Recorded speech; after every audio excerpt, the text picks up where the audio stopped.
wake up at night. We are After Dark. Damon, Bruce, Larry Krueger, and gosh, when we planned this thing, Larry, I think we both thought that we'd have some Brandon Aiyuk news to talk about. While I was doing my show this morning, I thought maybe, just maybe, and I'm sure when you were down there and you saw Brandon Aiyuk, you thought maybe, just maybe, but no, sir. Here we are. And as our good friend, Sean Turner is saying, he's like, oh, let's go. Breaking Brandon Aiyuk talk. Take 9,000. Go. Yeah. That's where we are. How are you, man? Doing good. And of course, on my end, we're brought to you by Pig and a Pickle, the best barbecue in all of Northern California. And on your end, you're brought to us by Ike's Sandwiches. And right. we are both brought to you by BetUS. So are you looking for a new book this football season? BetUS is the answer. With BetUS, you get the fastest payouts in the industry and easy withdrawals, live wagering in all major games. Plus, you get 10% back on your net losses twice a year. On top of that, you also get your personal account manager. Use the link below. Sign up for BetUS today, and you will get a 125% sign-up bonus on your first 3 deposits up to $2,000. So be sure to use the link below. Sign up for BetUS and help support not just the Krug Show, but Damon, Bruce, Plus as well.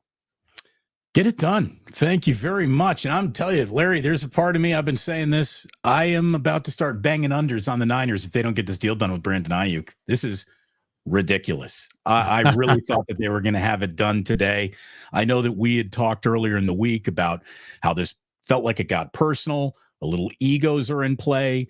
Then the report was there is an agreement. There is one with Pittsburgh. All it needs to do is be agreed to. Well, it hasn't been agreed to. I'm curious if have you uncovered any of the details of what the trade might look like? I know that you were talking to Andrew Filipponi of Pittsburgh just last night. By the way, great interview, great video, which because the deal still has not materialized, it's still relevant. Like, go watch that video when you're done watching this one. It was a great interview, Larry, with an insider. But here we are on a day where we really thought we had Jerry Rice tell us like, something might happen tomorrow. Nothing happened today. Well, and it's funny because there's all kinds of, reports all over the place. There was a guy named Jerry Delac on X who says, FYI, nothing has changed since last week as far as the Steelers are concerned regarding the Aiyuk trade. Just waiting to see if the 49ers are going to re-sign him or deal him.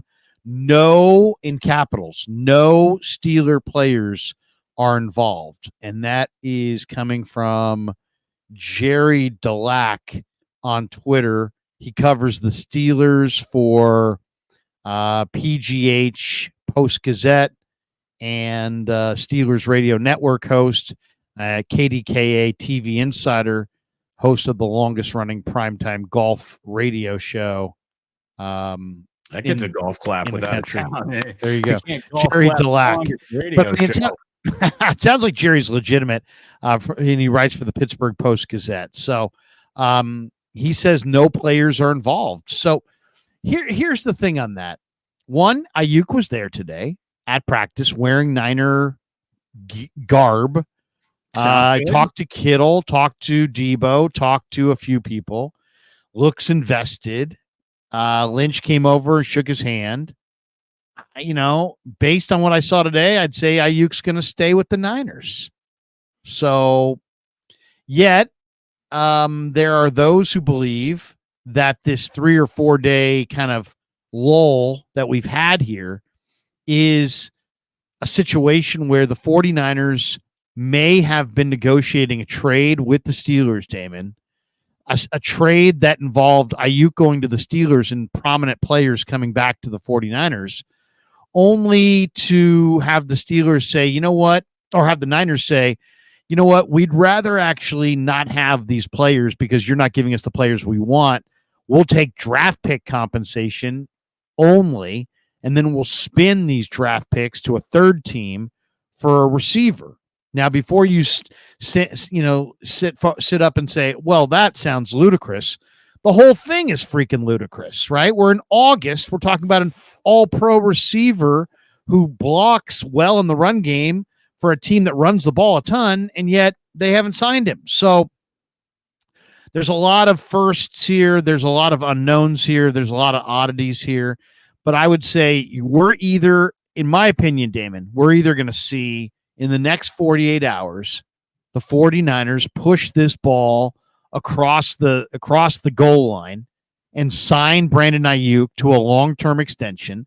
According to the reports, they've agreed on the AAV, and now they're haggling over the exact terms as far as years and exact guaranteed money. I don't know that that's a formality, but it sounds like they're in the 11th hour of this negotiation. So I think they'll either sign him in the next 48 hours, or it's very possible that the Niners are getting draft pick compensation from the Steelers because they couldn't agree on players, and maybe using this 3 or 4 day period to hunt down the wide receiver that they want to flip the Steelers draft capital to, because it sounds like they need a wide receiver because Pearsall, and we can talk about that as well. Pearsall appears to be glass.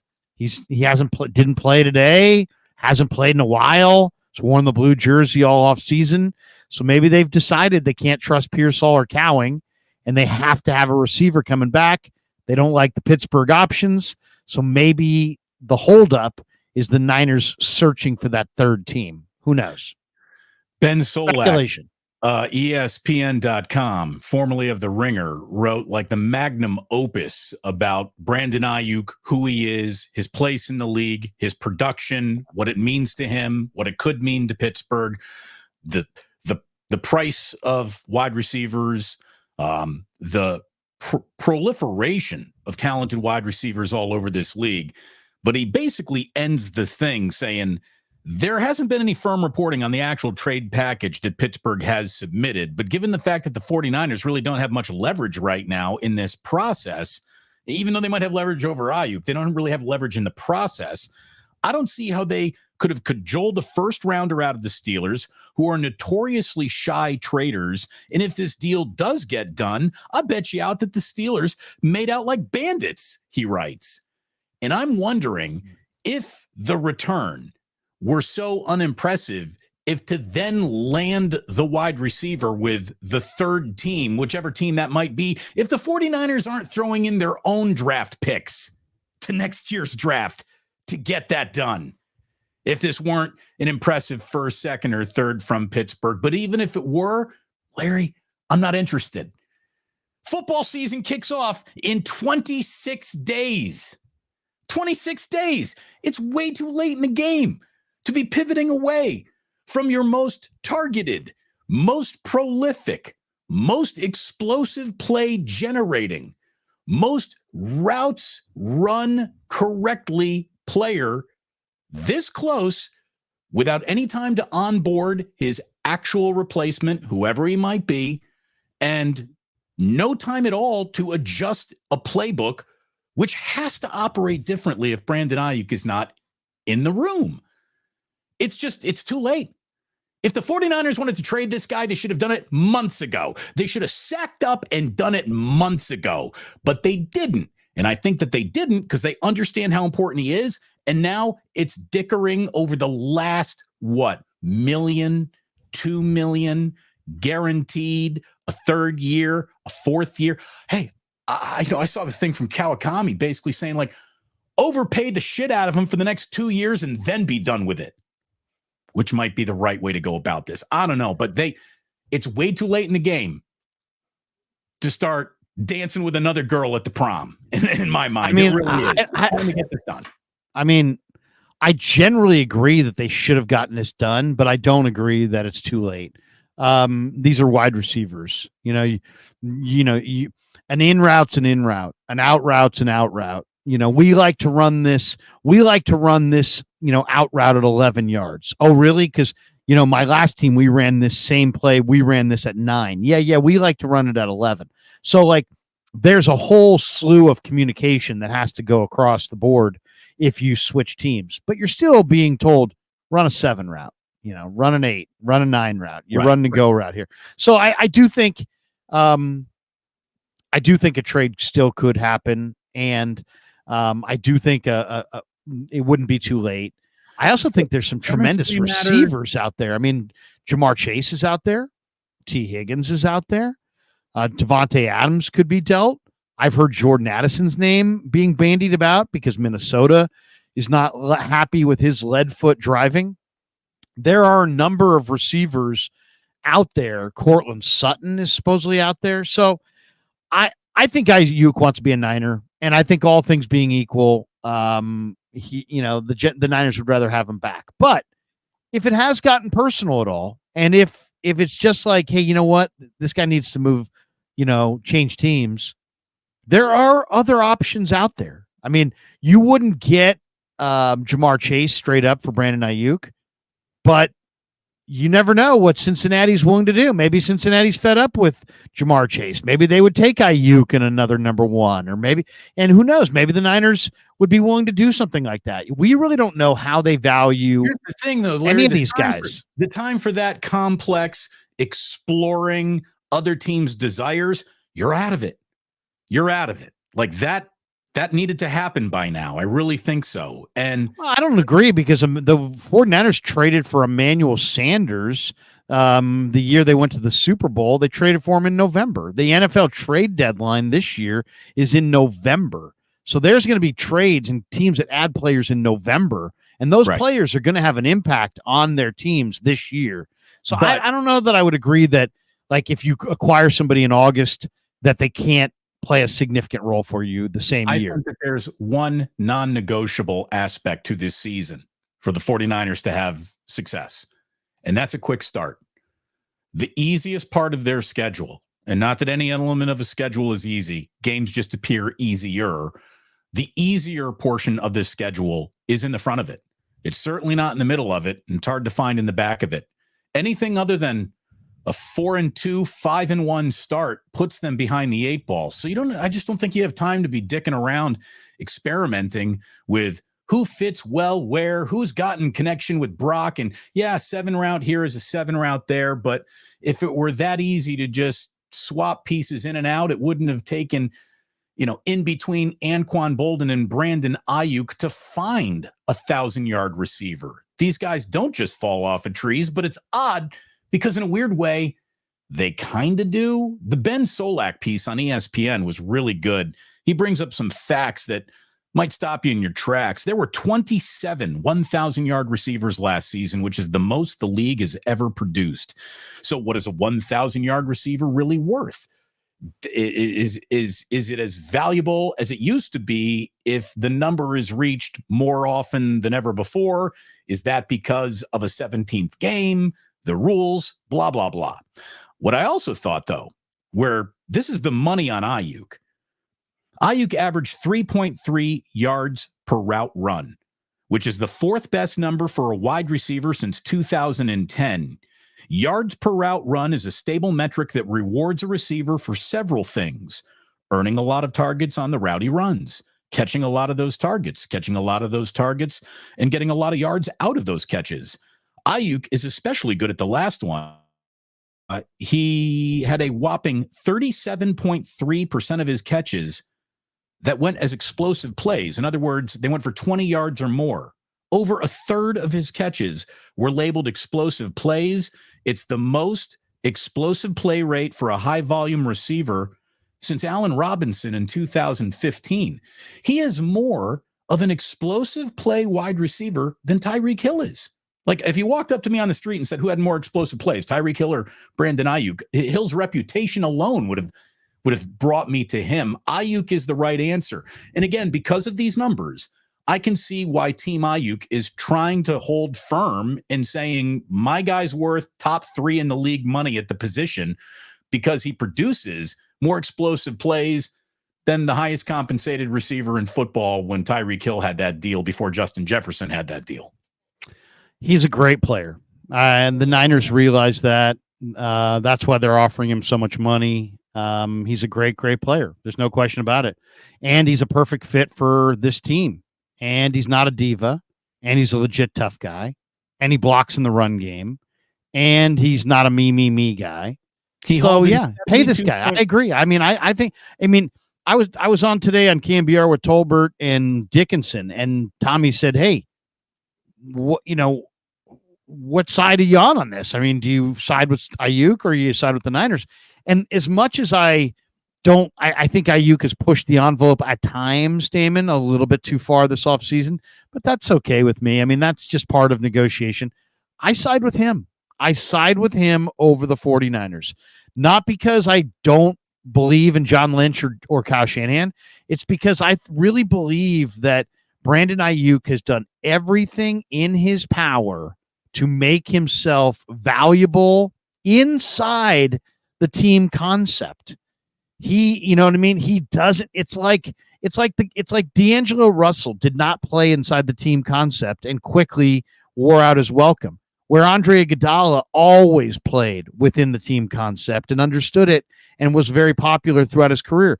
Well, it's the same thing here. I mean, Brandon Aiyuk is on a team that runs the ball the most and passes the ball the least and has probably the most talented group of weapons and plays one of the slowest paces. None of those things did he have any control over. All three of those elements suppress his numbers. So for that alone, Damon, if your numbers are close and you have three major things that are suppressing those numbers that you don't have anything to do with, and you're not complaining about it, you're just like out there grinding. I say if his numbers are close, reward him. His numbers are close, reward him. I get it, Parag, you're great at your job. But just because you can put out a statistical argument of why you should not pay Brandon Aiyuk does not mean that his statistical counter argument is not equally or more compelling. And I really believe it is. If I were like an independent arbiter between the Niners and Aiyuk, I would side with Aiyuk. I really would. The league average wideout catches 63% of his targets last year.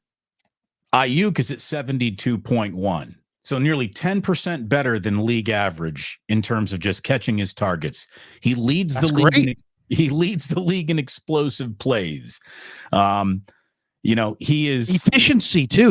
Those stats that you're talking about right now, Damon, are pointing to his efficiency. And how many times have we had discussions in 2024 about any sport, not necessarily football, any sport, and then somebody comes along with some newfangled stat to tell you that they value efficiency more than you do. Oh, hey, Krug, you're talking about this stat. It's the RX War Razor Zip Whip, whatever. That's what truly measures efficiency and takes out this element and this equation and this factor. Well, Brandon Aiyuk is not just one of the best receivers in football. He's not just a perfect fit for this Niner offense. He has demonstrated that he is, if not the most, he is among the most efficient receivers in the sport.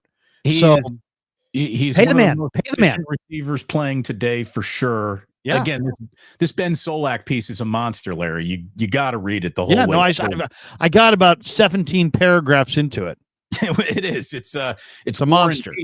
It's War and Peace on Brandon Aiyuk. It really is. But eventually he goes through all of Ayuk's arguments. Then he goes through Shanahan's reputation and the ability to dial up big plays, no matter who the wide receiver is, no matter who the quarterback has been, no matter who the talent is. It's a really, really well-researched, dispassionate look at a conversation we have been, very passionate about, and some dispassionate evaluation is the right way to look at what's really the outcome here. And he simply goes to this, bottom line, should the 49ers trade him? Probably not. He's a great young player who could still be getting even better. He has obvious chemistry with Purdy and is great in the offense. What I can say with certainty, writes Solak, is San Francisco should not trade him under these conditions. The 49ers still very much love to win the Super Bowl that has maddeningly eluded Shanahan for many years, are the favorites to repeat in the NFC again. To trade away their most productive offensive weapon from last year, their quarterback's favorite target, would just be silly at this time, especially so close to the season. when there's so little time to, again, onboard a replacement receiver or adjust the offense to Aiyuk's absence. And it really says something that, you can confidently say that this was the most efficient, productive target on the team, the same team that had the offensive player of the year on it, and an MVP at quarterback candidate. Brandon Aiyuk needs to be signed. He needs to be signed tomorrow. He needs to be the 49ers Sunday morning should be greeting fans by letting everyone know we're playing the Saints today, and Brandon Aiyuk's practicing on Monday. He's going to be on the sideline. He's back. We're feeling good. You want to change bad vibe summer? Make that announcement. Get it done. Get it done. And if Parag Morante is as good as he says he is literally brought in to make hard-to-fit deals fit. And you can actually fit this deal in and come even more under the cap. A renegotiated deal for Brandon Aiyuk today means you're paying him probably less against the salary right now than you are even on his $14.5 million option.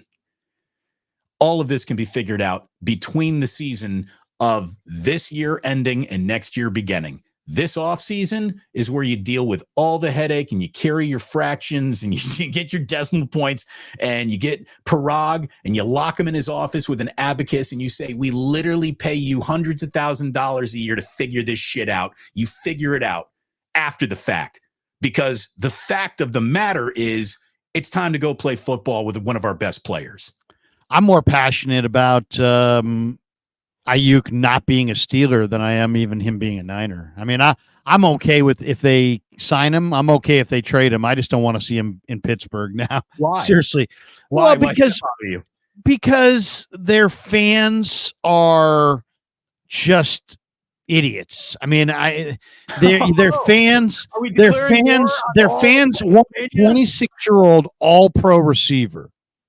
But if you say, well, what are you going to trade back? Nick Herbig? Oh man, we can't give up Herbig. Are you kidding me? I mean, it's like Alex Highsmith. What? They're not trading Highsmith. It's like, how about DeMarvin Leal? They're not giving away a good defensive lineman like that. Okay, how about Zach Frazier? They just drafted this guy. What about Peyton Wilson? They're not trading a linebacker. I mean, do you see what I'm saying? It's like, what about the rights to the Mean Joe Green Coke commercial? I mean, we're not trading that. I mean, it's like they are so in love with their entire team that it's like we only want Brandon Aiyuk if we can literally pick your pocket. If we can slice your jeans and have Brandon Aiyuk fall out of your back pocket and into our hands. That's the only way we want them. We don't actually want them to act. We don't want to make a fair trade or anything that resembles any kind of a fair trade. Well, you know what? It's not just the Pittsburgh. So I kind of hope, and their fans are like, "Hey, what are you gonna?" Because I'm like, "Don't trade him at a loss. He's an asset. You don't give away assets at a loss." And people are like, "How diabolical! You want to hold a player against his will?" He has a contract that he's not honoring. He's under contract. It's called the CBA. It's called the 5th-year option. He's due to make $14.1 million. The Niners only have to give him anything more than that out of the kindness of their heart. They could shut this thing down and just not answer the phone and kill his leverage and force him to play on that 5th-year option. And he will then show up eventually and play on that 5th-year option. So to me, the Steeler fan that's like, just adamant that, Aiyuk must be a Steeler and the return must be just nil. That's the part that's a little nauseating. So I saw a trade that would send him to the Jets. It was a pretty good trade. It was Aiyuk to the Jets for Hassan Reddick, a 2nd-round pick, and Malachi Corley, the rookie receiver. Well, we can talk about that, but I don't think that's. No, I'm not saying it's going to happen. Yeah. It was a Bleacher Report trade, but I'm just saying when I look at that trade, at least, I mean, do the 49ers need Aiyuk? Yeah, but you could make an argument they need a defensive end more. at All this right, point. I'm not defending Steelers fans, but they're not the only ones who feel that way. Apparently, if the news about the proposed trade only includes draft picks, obviously Omar Khan, the general manager of the Pittsburgh Steelers, Larry, feels that no players should be included in this trade. So it's not just fans. No, not necessarily. Not necessarily. Not necessarily at all, because the report in the last 72 hours has been that the 49ers are not enamored with the players that Pittsburgh has offered them. Okay. Again, so let me just say, fuck all reports. You want to talk about the death of journalism? I've seen more reports that haven't amounted to any actual information being shared about this issue. This specific issue alone is a blight on NFL journalism at large. The amount of people who are trying to run to marketplace with I got the breaking news when they just hear a hunch or their gut tells them, yeah, I think I'm going to go with this. There's a bunch of absolute douchebags out there pretending to be journalists, pretending to break news when they're breaking their own hunches and don't have anything telling them what's really going on from inside one of these franchises. So and you don't even know that. I mean, all these people could be reporting total accurate things that were given to them, by people that all of these reports could be sourced. We just don't know because nothing's happened yet. Eventually, we're going to get an answer. Eventually, they're either going to trade players or they're going to trade picks. But I think it did come across that the 49ers didn't like the players they were being asked for, or they were being, that the Steelers were offering them. And I asked the Andrew Filipponi last night, give me your read on this? I mean, what's your read on what the Steelers could be offering? He threw out DeMarvin Leal, the defensive lineman. And there's no question the 49ers badly need defensive line reinforcements. So maybe Leal would be in the mix. But I think the bigger issue, I think what's going on here, if I had to guess, is that the 49ers didn't like the players and told Omar Khan, hey, Omar, we don't love these players that you're sending us. So why don't you rework your offer with just draft picks? And then let's see after what that looks like.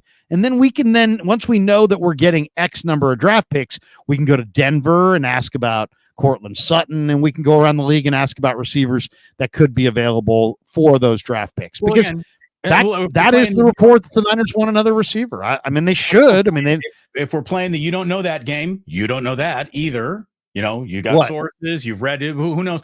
Here's what the 49ers need. I don't know what.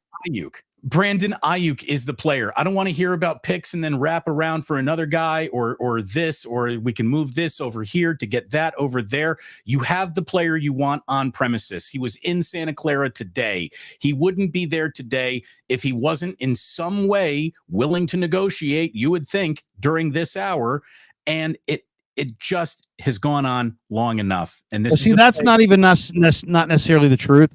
Because I think the real reason he's there is so that he can avoid accruing all these fines. Because that's ultimately what he's done by being there. He's now not accruing the fines. So I think that's why. He could be there because he absolutely loves the Niners and would cry, his eyes out if they traded him, or he could be there because he just doesn't want to be fined, and he could still very much want out. We just don't know. I would imagine we're going to get some conclusion to this, though. I would imagine in the next 72 hours. And why do I say that? Just because I think when you're going into that, it's now a 3-week preseason. When you're going into that final week of the preseason, most of these teams want to know what their roster is going to look like, who's going to play, who's going to sit, all that stuff. And I think you start to map that out as soon as the clock strikes zeros in the second preseason game. So my guess is they'll want to get this thing done in and around preseason game number 2. So if I had to predict the end game here, I would say Sunday, maybe Sunday in the pregame, maybe Sunday in the game. I think Sunday, maybe with the place, maybe they announce it with the stadium over the speakers. I think Sunday's the day it happens. That'd be my guess. Who knows? But I hope it is, and I hope that the announcement is Brandon Aiyuk's back, because to me, there's no other conclusion that is a satisfactory conclusion. And I know that, who knows what the future holds, and the player that they trade for or got back or a player that was flipped for picks, it could all work out lovely and they're Super Bowl champions anyways. Congratulations. I just think Brandon Aiyuk is the right guy for the job. And I think that they have this entire time thought Brandon Aiyuk is the right guy for the job.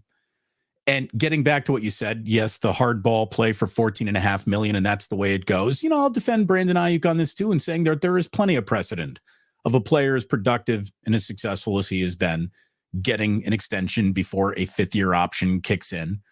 Maybe the situation with Brock Purdy and the expense of this team hangs over this topic a little bit more than it would in other clubhouses and other locker rooms, but the Niners got the money. They're under the cap.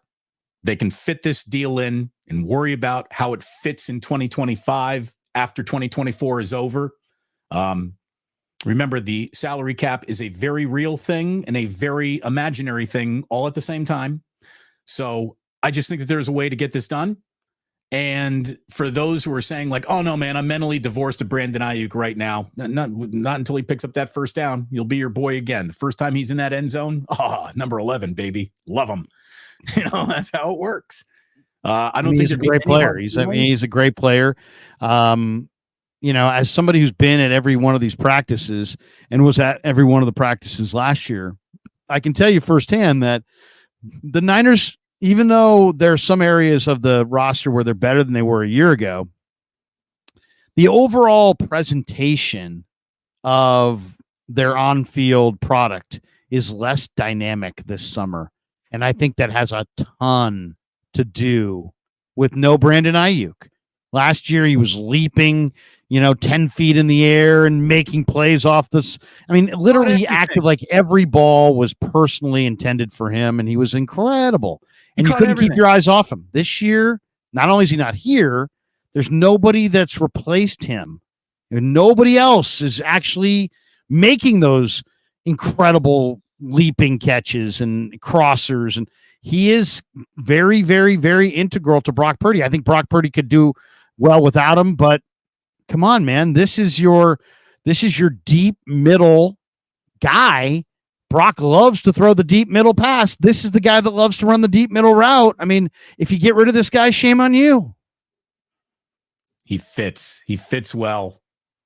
And everybody loved him until this offseason. There was no problems at all. So I think that the 49ers are a lot of things. Stupid isn't one of them. This would be the first official stupid thing they did, because you can't, it sucks that Trey Lance was such a big scoop of nothing at the most expensive price humanly possible. It totally sucks, but that's a gamble. This is more than a gamble. This is drifting into a lane of competitive stupidity that I didn't think they would drift into. I'm competitive stupidity. I mean, that's pretty critical of John Lynch. I don't think it's stupidity, Damon. I think this is a product, a direct result of one player upping his salary 600% in 1 year, and the 49ers having roughly a quarter of the top 30 players in the NFL. In a league where there's 32 teams, almost a quarter of the top 30 players in the league reside on the Niners roster. I think those two factors are impacting this situation dramatically. And I think John Lynch is literally just putting his finger in the dike, just trying to hole here, hole there, plugging it up. I think all those factors come to bear this offseason. Not now. They're planning. This is what happens. So this. They've rolled over tons of cap room last year. What are they going to do with whatever cap room they have this year? They're going to roll it over. They're not going to. They've got the second or third most cap room currently of any team in pro football. But and I know that they're really the game plan is to roll over probably 75, 80, 90% of that, if possible, to try to accommodate Purdy a year from now. And of course, we don't know what the cap will be. It will go up with the gambling money hitting the coffers. It could go up significantly.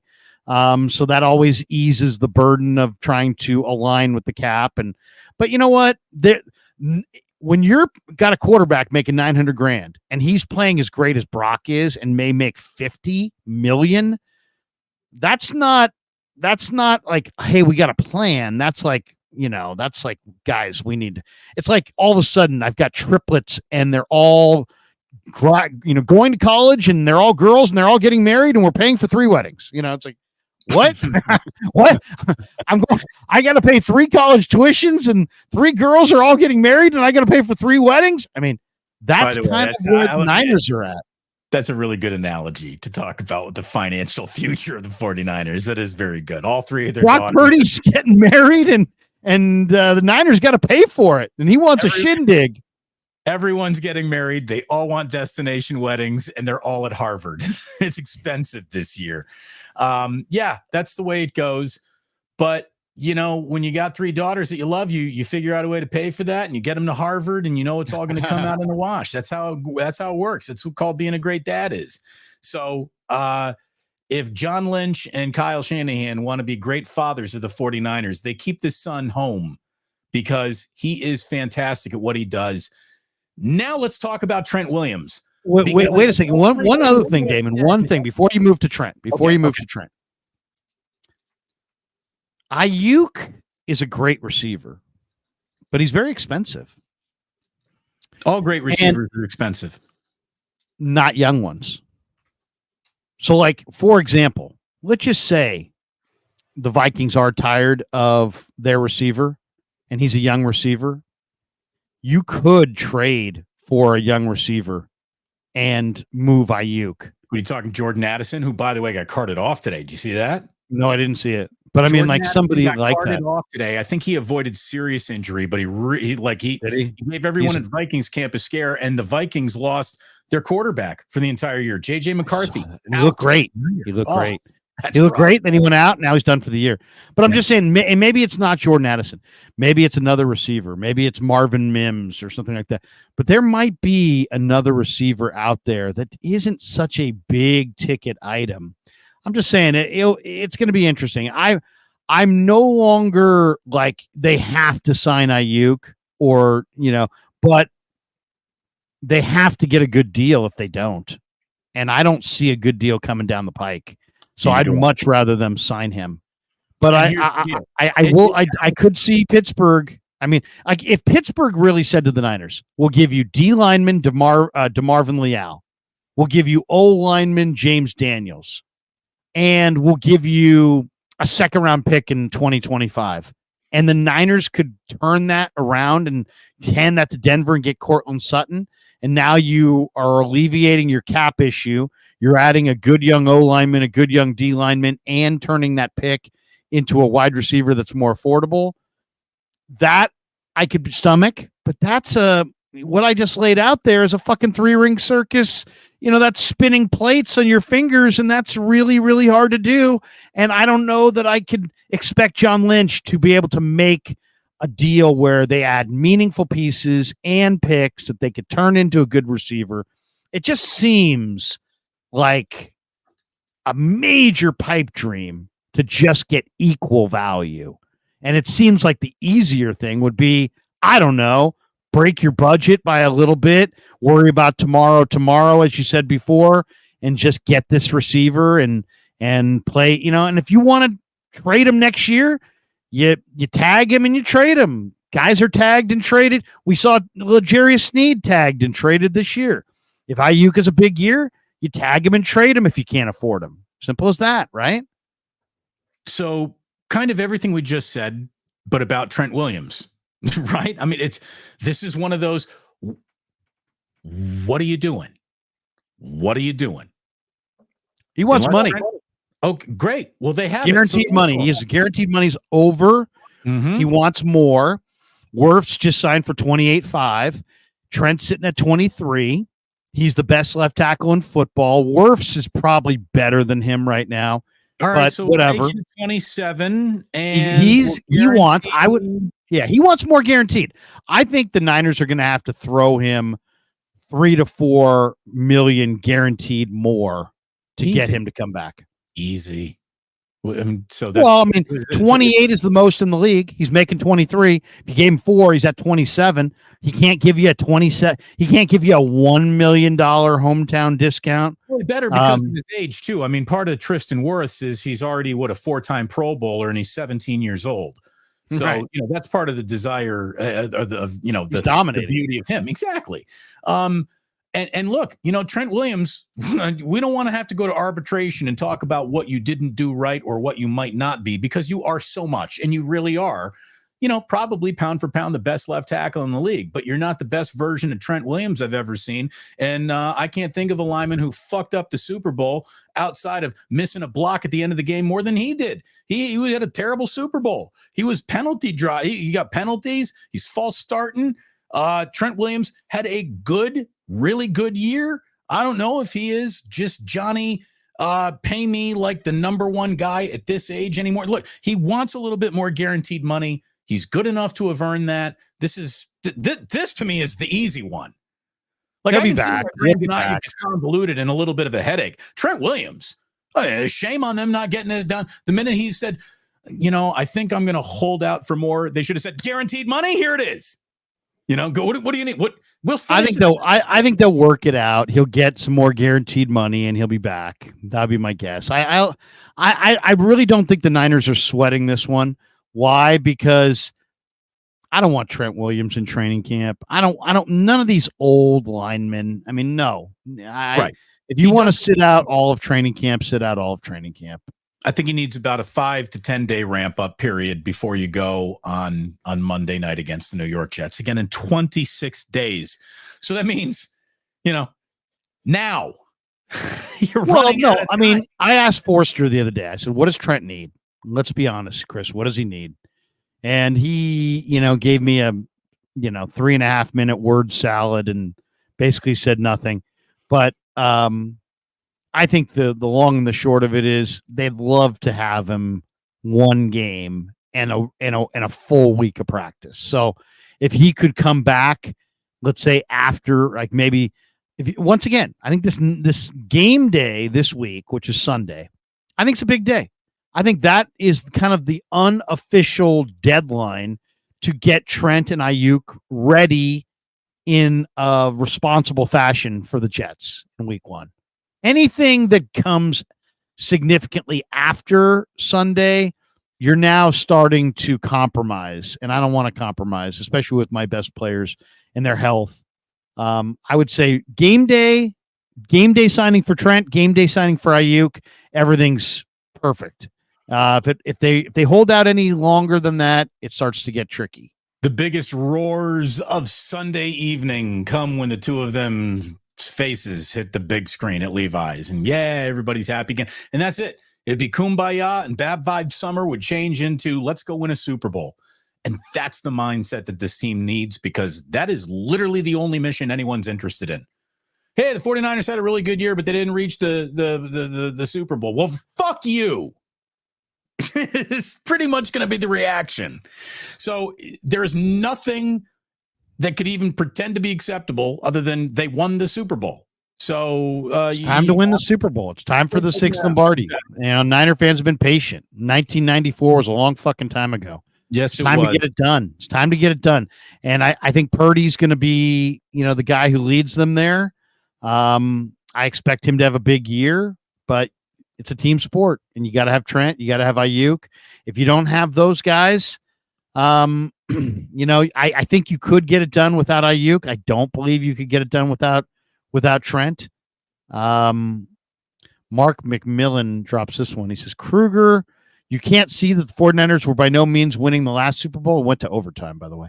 It was rigged before it even started. So why did the 49ers sell out? All right. I don't know about that. All right. Yeah, sure. We can't go into rigged. Here's the thing. Nothing was rigged. The game is poorly officiated. It's not rigged. Like, I'll meet you halfway. Meet me in the middle of the road. The choice that the Kansas City Chiefs are going to win this game was not made before the game started.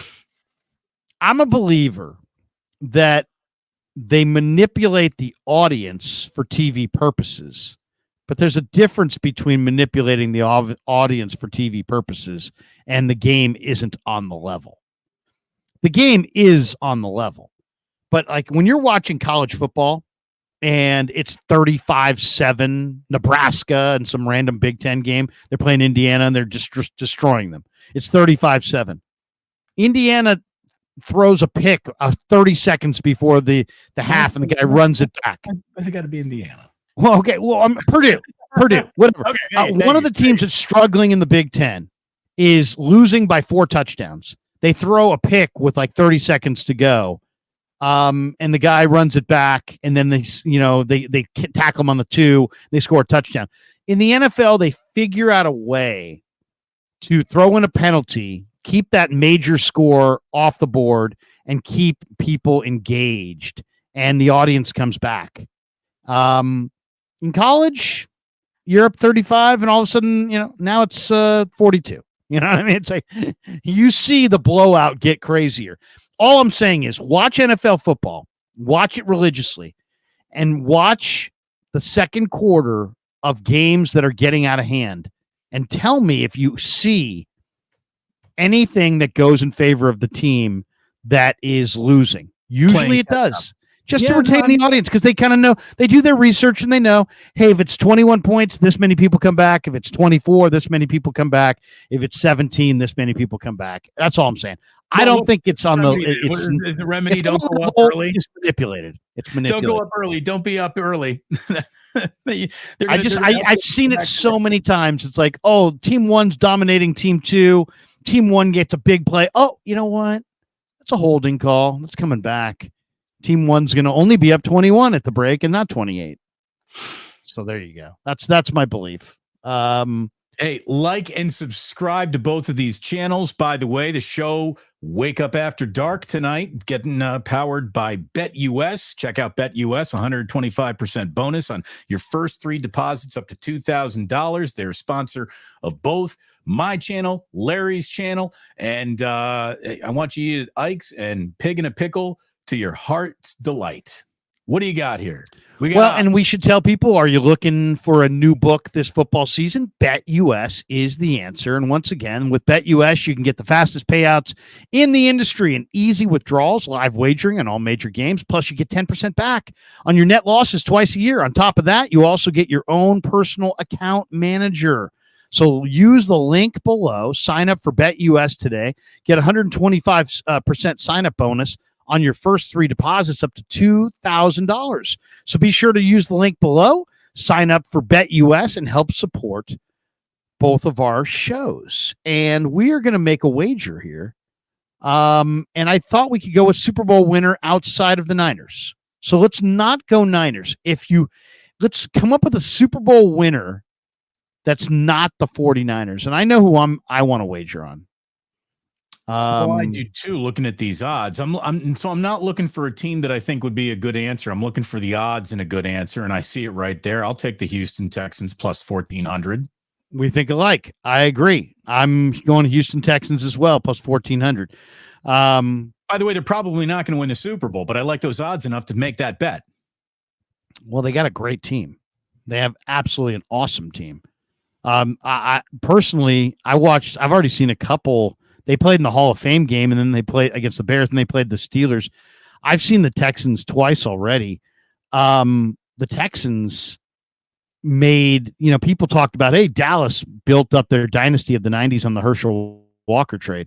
Well, guess what? The Texans have built what their dynasty is going to be here on the Deshaun Watson trade, and the Deshaun Watson trade was even more one-sided in favor of the Texans. The Texans wide receivers are Tank Dell, Stephon Diggs, Nico Collins, Robert Woods, John Mechie, Ben Skoranek. By the way, Nico Collins is good. Oh, they're all studs. Stephon Diggs, Tank Dell. I mean, those guys are all great. Laramie Tunsil, Titus Howard are the tackles, really good tackles. Dalton Schultz came over from Dallas. He's their tight end. C.J. Stroud is as good as any young quarterback in the game. They signed Joe Mixon. They still have Damian Pierce. We like their and they also drafted Jawar Jordan. So, I mean, they got 3 really, really good backs. And then on defense, you got D'Amico coordinating. Daniil Hunter came over from the Vikings. They signed Faloranzo Fatakazi away from Jacksonville. Mario Edwards came away from Seattle. They got Will Anderson. They got Christian Harris. They signed Azeez Al-Shaair. They have Jimmy Ward, Jalen Petrie. They drafted Kamari Lassiter, Derek Stingley. Dude, what the heck? The Texans are going to be scary. I think they're coming, and if I had to lay it on another NFC team, I think I might look Packers. Yeah, I like Packers too, more than Detroit. So let's go Texans at 1,400, and we'll risk 20. We'll risk $20, and we'll place that. And there he goes. We win 280 on that. Boom. So we have 20 on the Texans to win the Super Bowl on a futures bet. 20 to win $280. There you go. So if we lose, we pay. If we win, Kevin gets the win, right? Well, we've already paid. We just wagered $20. And if we lose, they keep our 20. And if we win, they pay us $280. That's how that works. That's how that works. That's how that works. Go to BetUS. Thank you very, very much, BetUS. There you go. Use the link below. Sign up for BetUS today. Get 125% sign up bonus on your first 3 deposits up to $2,000. Be sure to use the link below. Sign up for BetUS and help support both of our shows. And Larry, thanks to BetUS for being a proud sponsor of both of our shows. I learned how to pin a chat today.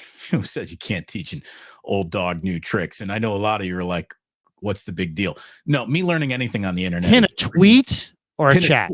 I have pinned a chat. I know how to pin a tweet now. I think I know how to pin things, Larry. Really? I think I'm pinning these days. You're a true pinner. It's a good day to be a pinner. It really is. Don't smoke a pinner though. I like fatties. I really do. Yes. Where's the jar and why is the top gone? A little pinner is good. Little dog walker around the neighborhood. Dog not necessary. Why is the jar? Why is the top off the jar? And why is Jack up on the roof? And why is there it is. No, there's the top. Is that Chris Mullen? Who's that next to the jar? That is everybody's favorite Dallas Maverick, Klay Thompson. Klay Thompson. I guess I got to move the bobblehead. I guess I got to get another prominent. Who's the over your left ear? Who's your giant there? It's a Willie Mays. Willie Mays bobblehead.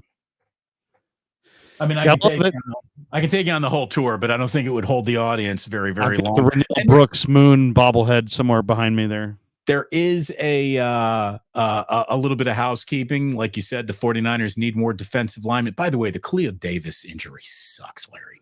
Oh, that sucks. This, not only does it suck for the Niners, it sucks for him. I was talking to Tim Ryan about that on the field today, and Tim Ryan has a theory, and his theory is that Kalia's got really narrow, thinnish lower legs, and that he's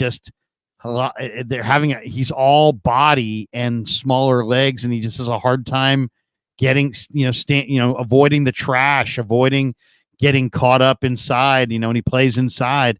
He's so big, he's so strong, he's so fast, he's so talented. He just played the greatest game of his life, and now he's out half the year. So I hope he can come back. I have my doubts as far as his contribution because I just think he's always going to get hurt. But, man, I hope Kalia's a great guy. I've interviewed him a bunch of times. I'm a big believer in his talent. He moves like he was a linebacker who outgrew linebacker, but he still moves like a linebacker. So hopefully, Kalia can find his way back because he looked like he was going to give them an interior rusher of note and then out half the year. Kick to the gut. So the Niners signed journeyman defensive lineman Nick Williams to a 1-year deal.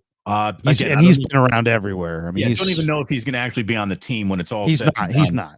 11 years. How about this? He's played 11 years. He's got 8.5 sacks. Career. I saw him today. I mean, he's really strong. He's put together, big guy, 310, 315 pounds, but no pass rush. Well, and they let go of Ezekiel Turner to make room on the roster for him. You want to talk about another guy who fills out a jersey. Jesus. I mean, who's that? Turner? Yeah. Well, the thing about that one, Damon, is that the other guys all played so well. Tatum Bethune led them with tackles, and he barely played. He had 8 tackles. Curtis Robinson he's having a phenomenal camp and had a really good game. Good. He's playing. And then they like Winters and they like Graham, and so there you go. Numbers game. Well, Ezekiel Turner was not going to make it. The numbers that we wanted to talk about here tonight, and look, I understand everybody in the chat. I saw a few different comments about, like, seriously, more Brandon Aiyuk. These guys are going to go 40 minutes into a show. This is the topic, kids. This is it. This is it. If you want to bet the 49ers over unders, if you want to bet anybody's individual production, I don't know how you could do any of that until Brandon Aiyuk is settled, until Trent Williams is settled. So it's really hard to gauge who the Niners are, what the year could be, until those very important players are back in the room. So they need them in the room. This is the topic. Come on. We have YouTube channels. We talk a lot of Niners. This is the topic. We're gonna address the topic. Last year, people got tired of the Trey Lance. Is he gonna be traded? Is he not? Is it Brock? Is it Trey? Is it Trey? Is it Brock? Is it Darnold? Is it Trey? Is it Brock? Is it Darnold? Is it Brock? Is it Trey? It's Darnold in Minnesota, by the way. It's Darnold in Minnesota. And it's Trey not in Dallas doing much. But I mean, that was last year. And people were like, enough. Yeah, but that was the story. And this year, this is the story. So we're always going to cover the story. And because the NFL is so big, because some of these stories linger like this one has, it gets redundant, repetitive, and we apologize for that. But we're not going to apologize for doing what we do, which is cover the Niners and the top stories related to them. There was a great article. We're not going to do 4 hours of it. So right. that's our. There is an interesting article out there today on Bleacher Report, and I always look for these articles right about this time of year. This was an article of, like, word from every camp in the NFL. And then everybody's now crunching their final 53, and people are starting to project these rosters. And we're starting to get word of guys who could be in that category, Damon, where they're just a little bit too valuable to cut, but not really, really valuable enough to really be coveted. They're not fitting with their team, but they might have been highly coveted or highly rated coming out in the draft.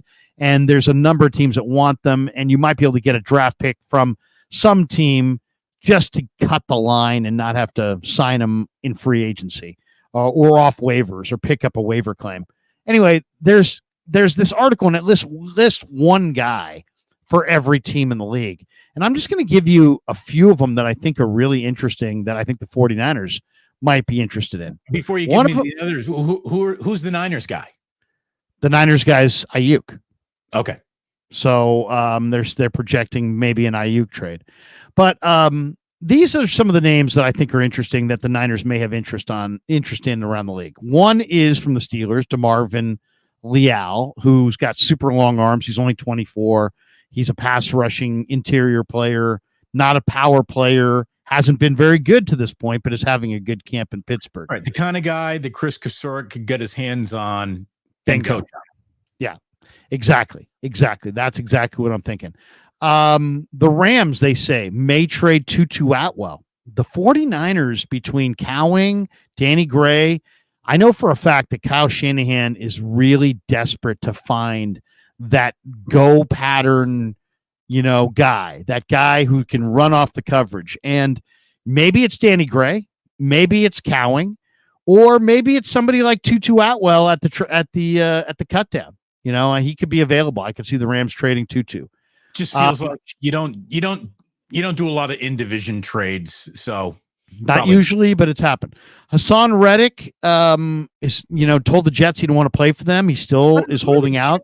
Doing with that, like the Jets trade this guy, for a fact he's going to want to re-up. You want to talk about a closing window.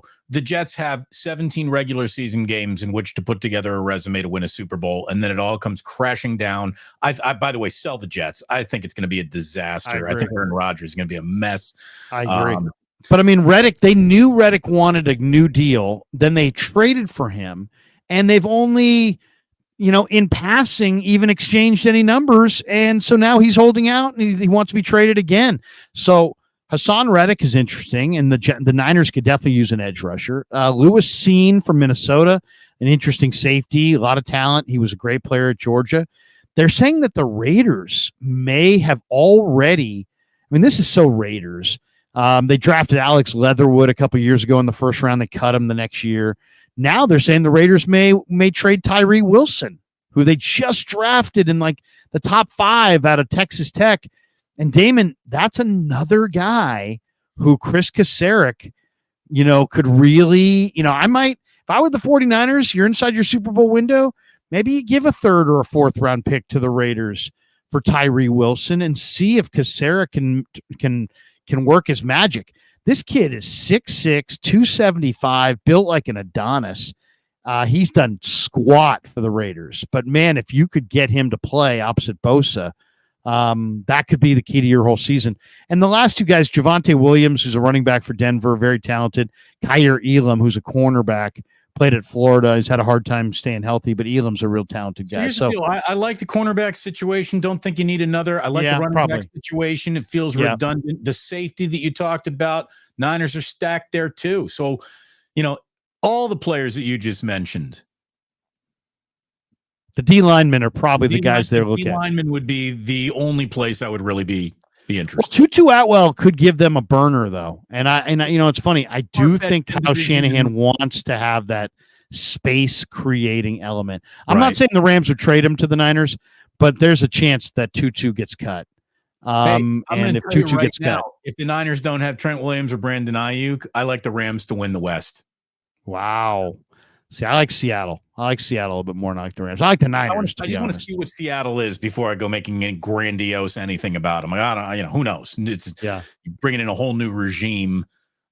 Nobody chewing gum like they were being paid to on that sideline. I don't know how much different it'll be, but you're right. Look, Seattle could be one of those absolute surprise teams this year. So it feels like the NFC West is set up to be the 49ers, but the 49ers are dicking around with a few don't dick around with that points that could undo a lot of things. Seriously, undo a lot of things. So I really do. I don't think that they have much of an option at this point in time. Options should have been handled months ago. Should have been handled pre-draft. Feels like the 49ers, I don't want to say misjudge this, but they, I don't think anybody's necessarily played this well. No one, if I can quote my old partner Ray Ratto, is cloaked in glory on this one.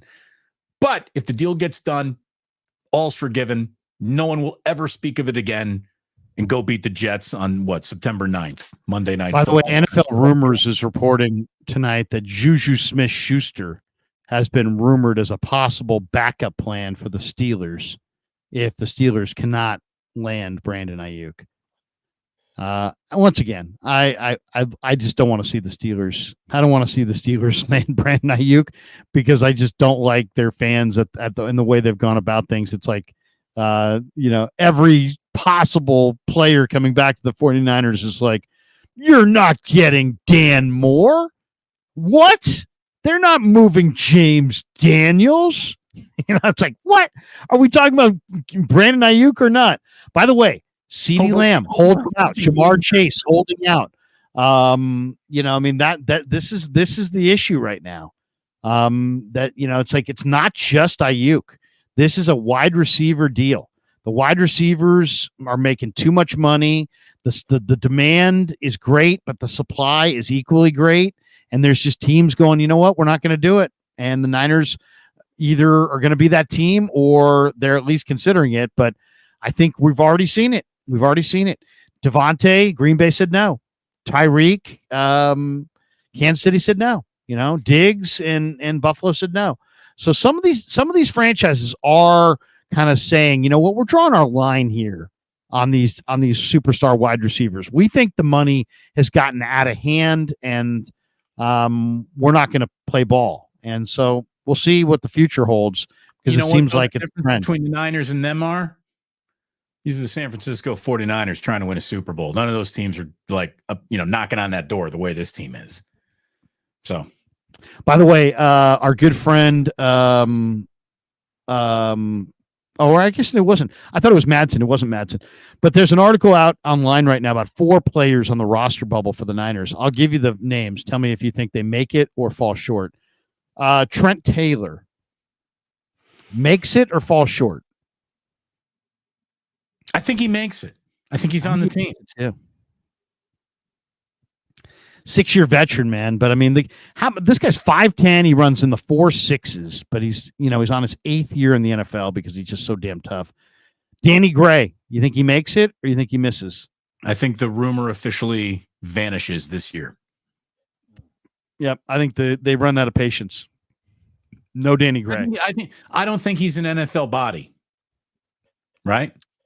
He can't play without getting hurt. Cam Latu, I think, is cut. I think they're going to cut him. I don't see him making the team. How about this?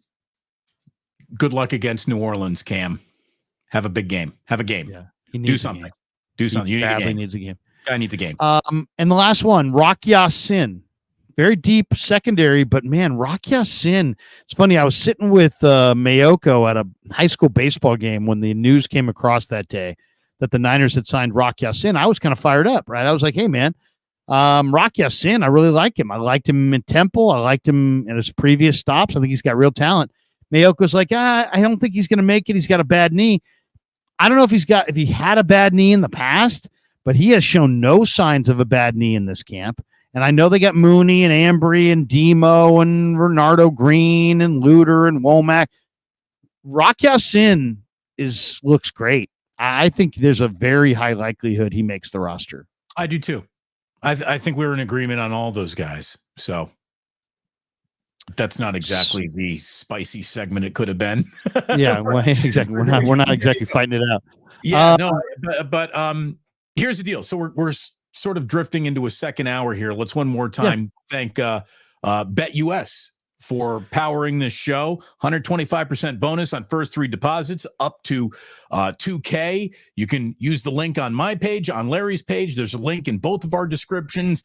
Again, I learned how to pin an actual chat, so you can find that on my page. I'm sure, Larry, you got the same thing going. So help support us by supporting our sponsors and think about using them as your book this year. You certainly can help us by liking, by subscribing. Larry, I am fewer than 50 away from reaching 23,000 subscribers. Awesome. Which, yeah, we're cooking, baby. We're on our way. So thank you for all your help. Thanks so much of your audience has already come over.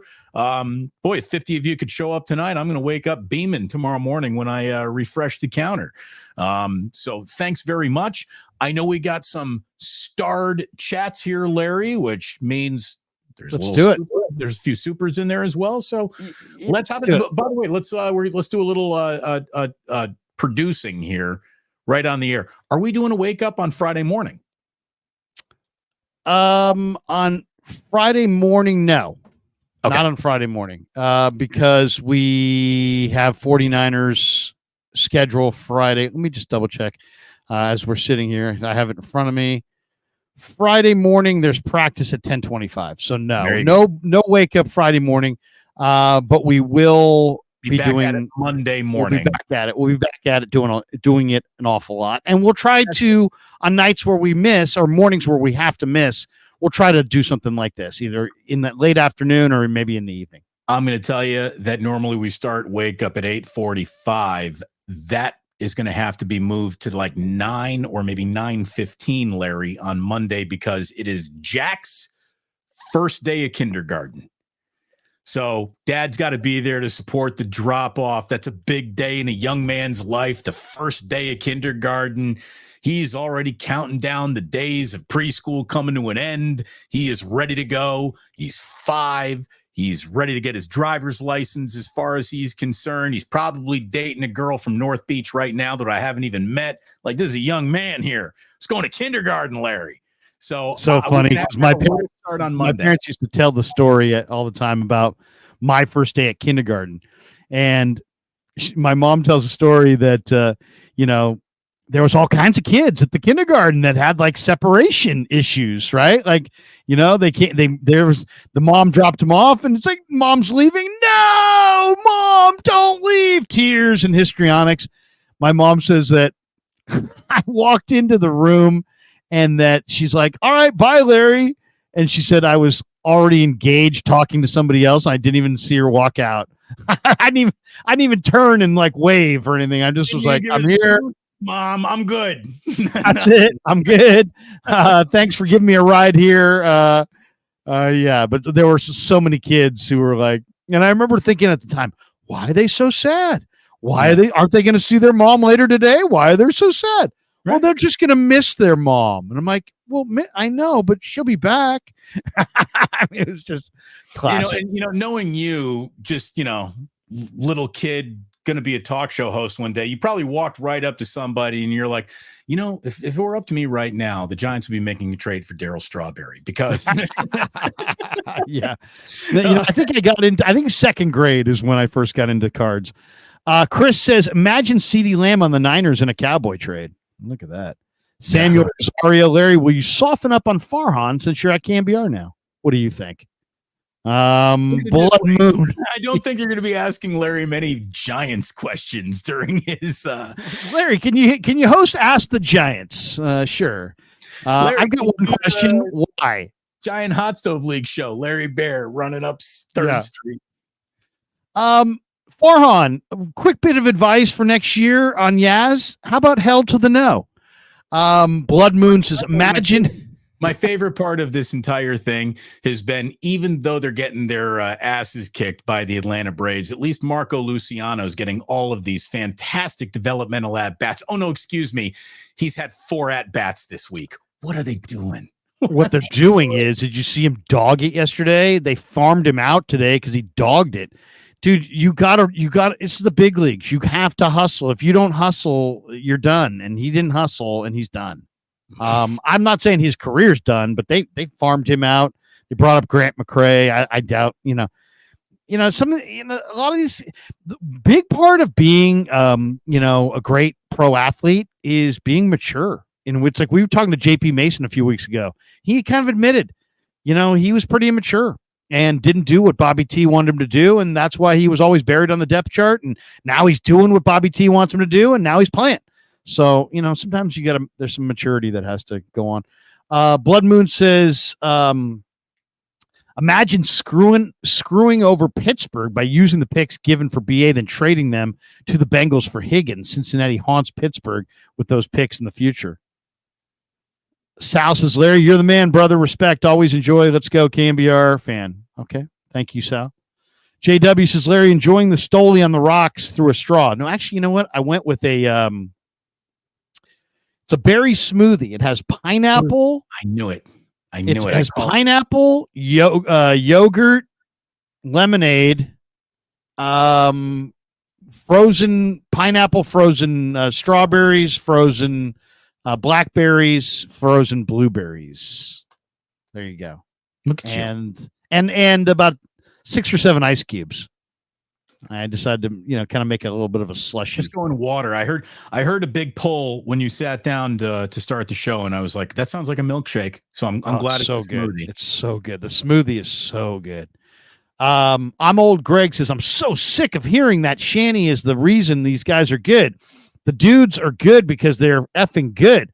Why do our guys get put in a box when other great coaches, players don't? I do think that Shanahan does get a lot of credit. And I do think that Niners have a lot of talent. I do. Well, how about this? No player usually has enough talent to overcome a bad situation. Kyle puts players in good situations. And I think that's why he gets the respect he gets. I think he's at the core, you say, why is Kyle good? At the core. And I talked to Greg Cosell about this. And we were both in agreement on this one. It's the run pass fusion. It's the way he makes his play action game mirror his run game to the point where he really is just crushing. He'll put a defender in conflict, isolate him in space against an athlete, and just mismatch city. And Shanahan's so good at it. So if you had to ask me, where is the genius here? Everything you just said, the way that he strings plays together, Shanahan sequencing, so good on those opening drives. It felt like the 49ers were 7 on the board to start every game last year or most, because They're they just coming out of the locker room in the third. Yeah, very, very good when they're prepared and on script. But if it had to come down more than anything, I remember I was talking about this with Kolsky on the air one day, and I just said, he runs dudes open.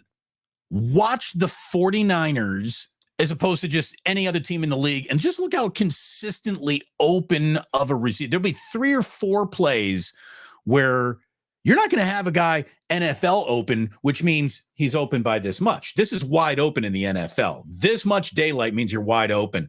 Kyle's got guys wide open where there's nobody in 5 yards around them. Yeah. I mean, he can scheme guys open. He can. That's the phrase. I think he can scheme them open. Green Glass Full says, still think Lance can be third string anywhere, guys. I believe that Trey Lance will figure it out, but man, it looks bad. And you know what? I think Trey Lance might be the argument for why the NFL truly needs a minor league system. Because if this guy were allowed to play and develop, I think he would develop, but he's never going to get that opportunity to play and develop. And so he's going to be out of a career in probably a year or two. His numbers were not terrible. He was 19 of 41 in this last game, but there's just a lot of, he's not seeing the field. He's not, the Trey skill set was falsely billed. His arm strength, just okay. His accuracy, not very good. I think, and his foot speed, Purdy's faster. Foot speed he wasn't fast. He was an athletic guy, but there's a big difference between athletic and fast. He's not fast. He didn't have arm strength, and he didn't have accuracy. So there you go. He looked That's like right a there. beast against lesser competition, which was his abbreviated collegiate career. He looked really good against lesser competition, but you put him on field with big boys and coaches that know how to make your life hell, and he was in a lot of trouble. It's not accurate. It's just not accurate. If you watched him, if you're watching quarterback, drills, these guys, they hit him just repeatedly. He didn't. He would hit some amazing plays and then he'd miss some layups. All right, that is going to do it for us. One more time for BetUS. Are you looking for a new book this football season? BetUS is the answer. With BetUS, you get the fastest payouts in the industry and easy withdrawals, live wagering on all major games. Plus, you get 10% back on your net losses twice a year. On top of that, you also get your own personal account manager. Use the link below. Sign up for BetUS today. Get a 125% sign-up bonus on your first 3 deposits up to $2,000. So be sure to use the link below, sign up for BetUS, and help support both of our shows. And I think that is going to do it. As well, Larry, if you're lucky enough to be around a pig in a pickle, go get yourself some delicious barbecue when you're around a pig in a pickle. If you're not around a pig in a pickle, chances are as it grows to now over 100 stores, you are getting closer and closer to an Ike's. Go get an Ike's sandwich. Do it this week. You'll be very, very happy that you did a little something in there for everybody. And then you can wash it all down with a Guinness at the Dubliner, which is a frequent haunt of Larry Krueger, by the way. There you go. By the way, you're looking at that comment below there. It looks like we have the Car Gods. He says, can you guys confirm about Brandon Aiyuk to the Steelers outlets reporting? Are you seeing anything? Let me look. First outlet I turned to, ESPN, got nothing on their front page. Let me go to the usual suspects, starting with Ian Rappaport. What do we got, Ian Rappaport here? Anything on the Twitters? Nothing new there. I don't see. Can he give us a source? He said, who is he looking at? I don't know. Trying to go through Twitter and seeing if I saw anything. Yeah. Scrolling. Get them doggies scrolling. Athlon Sports 8 minutes ago. Should Brandon Aiyuk request a trade to the Chiefs? Yeah, because the Niners are going to trade for the team. Jeez, who's on the desk at Athlon Sports tonight? Good Lord. Could you imagine? I mean, seriously, that's the Charles Haley trade all over again. That's when fans are within their right to go to Levi's Stadium with pitchforks and burn the fucking place down. If that's no, that's not going to happen. I don't see anything, Larry. I mean, I don't either. I don't my either. Research didn't last very long there, but I haven't seen anything. We got this one. Fake news. Trolls with fake news. There we go. So there you go. Monty. Hey man, have a great day down at training back camp. In the edibles. Thank you, Monty. Yeah. Have a great day down at training camp. I tell you, one of the reasons why I don't go down to training camp, sunburn. I never liked fucking too much practice. Like I cover games. I don't cover practice. Okay. But, I don't need to go to training camp, Larry, because you bring me there. You do a great job all the time. Your videos from the pressers, you put up anything that is actually said that could be interpreted as interesting. So you do a great job covering camp, man. You really do. Who was wearing the stupid shoes today? I heard there was some stupid shoe comments from George Kittle. Well, it is funny. He looked down at our feet, and then I had some new shoes that I just ordered off of I don't know, some website. So what were you sporting? They were just like I saw some, they're the shoes that have the white bottoms that they're always advertising on IG. Have you seen those? They're like tennis shoes, but like casual shoes. Or like Allbirds or something. Well, I think it's called like, God, I forget the name of it, but it's basically a white bottom shoe that looks like a dress shoe, and you can get it in any color. I got it in white, and I kind of like him. I was taking offense when he said I don't like your guys' shoe game, but he didn't look right at me right then. He was kind of looking around there. There are some people walking around with there's. I agree with George. I mean, the media, we could step up our shoe game. You should be like, hey George, you should see what they're fucking paying us. Blow me. It's amazing we even have shoes. We should all be wearing Birkenstocks or shuffling around in bare feet. Literally every single company that we work for is being destroyed by the greedy sons of bitches that own it. So this is why our shoe game isn't as good as yours, Mr. Millionaire. Oh, by the way, don't you live in Tennessee? We're out here paying California prices. Come on. By the way, he bought a house that I think he spent over $1 million putting in a grass field. He's got 40 yards of grass field. Here's I want to play this one soundbite from today. This is Mooney. Listen to this. Mooney Ward's always pretty good. I always love asking him questions because he gives you straight answers. Here's me pressing Mooney on Aiyuk a little bit. Here it is. Mooney, how much do you guys miss Aiyuk, and give me your perspective on his hold in? How much do we miss him? Yeah. I think the season hasn't started. Yeah, so we don't know how much we missing. Yeah, I think the offense still clicking on all cylinders. You said give you my perspective on his hold in. How do you feel about it? I mean, I don't know, to be honest. I don't want to say nothing crazy, but they'll figure it out eventually, for sure. They'll figure it out. Veteran answer. I watched that video earlier today, Larry. You posted it. Man, that is a veteran answer. Great. That is somebody who knows there is nothing but a jacuzzi full of shit for me to slip into if I answer this the wrong way. So I'm just staying 100. I'm staying away from it. I'm not getting in the hot tub. I know, but I felt like, somebody's going to ask the IU question, so I figured, why not? It'll be me. That's going to do it for us. Tune into Damon. Damon, when do you go live next?